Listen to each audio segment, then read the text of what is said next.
नमस्कार दोस्तों, मेरा नाम है राहुल और आप देख रहे हैं हमारा YouTube channel BEd lesson plan. Lesson plan की सीरीज में आज हम हिंदी व्याकरण विषय से संबंधित एक नया लेसन प्लान लेकर आए हैं जिसका प्रकरण है विलोम शब्द।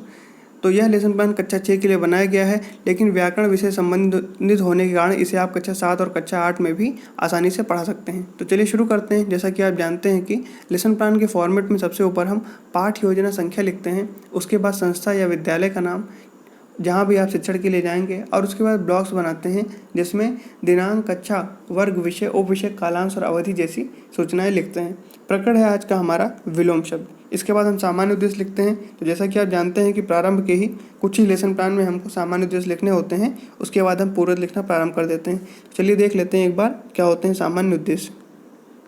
पहला है विद्यार्थियों को व्याकरण की सहायता से शुद्ध एवं परिमार्जित भाषा को व्यवहार में लाने के लिए समर्थ करना।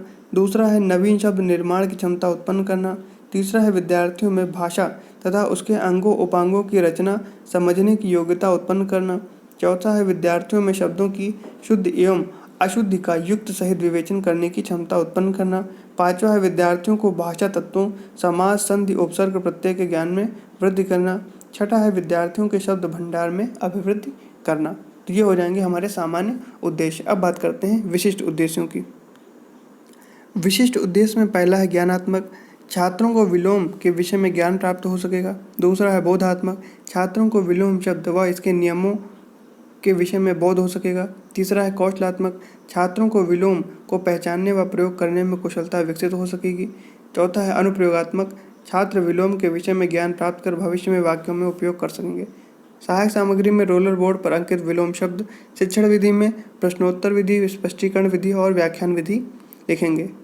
पूर्व ज्ञान में लिखेंगे कि छात्रों को शब्द, वाक्य आदि के बारे में सामान्य जानकारी है तथा शब्दों के विपरीत अर्थों से परिचित है। प्रस्तावना में हम 2 कॉलम बनाएंगे, प्रश्न और उत्तर।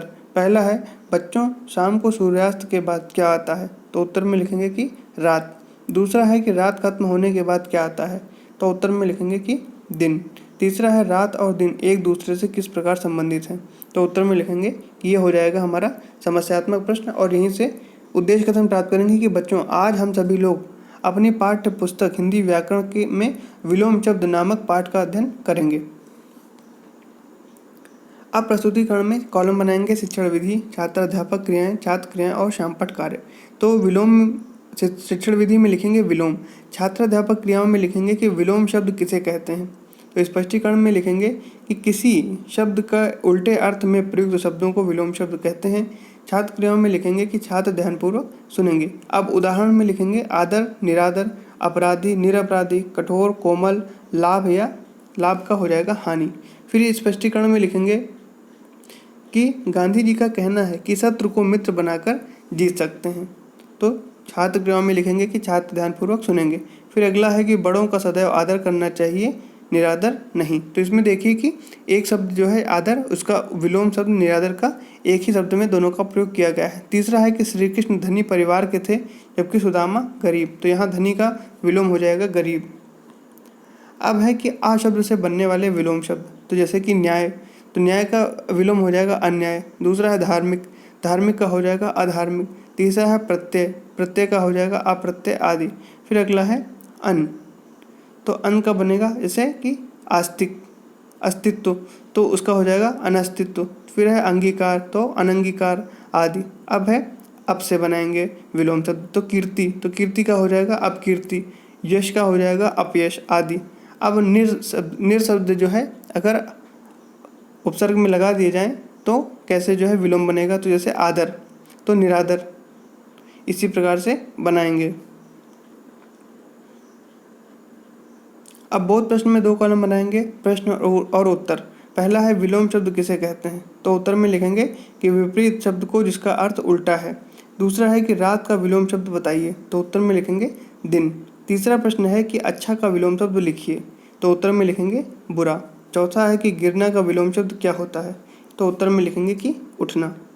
लेखन में निरीक्षण कार्य, तो छात्राध्यापक द्वारा छात्रों को लिखने का निर्देश देकर कक्षा में घूमकर निरीक्षण किया जाएगा। मूल्यांकन प्रश्न में 2 कॉलम बनाएंगे, प्रश्न और उत्तर के। पहला है कि अब से बनने वाले शब्द के विलोम शब्द बताइए। तो उत्तर में लिखेंगे अपकीर्ति। दूसरा है कि सवाल का विलोम बताइए। तो हो जाएगा जवाब। तीसरा प्रश्न है कि उत्तर किसका विलोम है, तो प्रश्न का। चौथा है कि समान का विलोम क्या है, तो हो जाएगा असमान। पांचवा है निरक्षरता किसका विलोम है, तो हो जाएगा साक्षरता का। छठा है कि सार्थक का विपरीतार्थक शब्द क्या होता है, तो हो जाएगा निरर्थक। उसके बाद हम लिखेंगे गृह कार्य। कल सभी छात्र 5-5 शब्द तथा उसका विलोम शब्द लिखकर लाएंगे। तो यहाँ पर लेसन प्लान हमारा समाप्त होता है। वीडियो कैसा लगा आपको कमेंट करके ज़रूर बताइए। वीडियो को लाइक करें, चैनल को सब्सक्राइब करें और दोस्तों के साथ शेयर करना ना भूलें। धन्यवाद।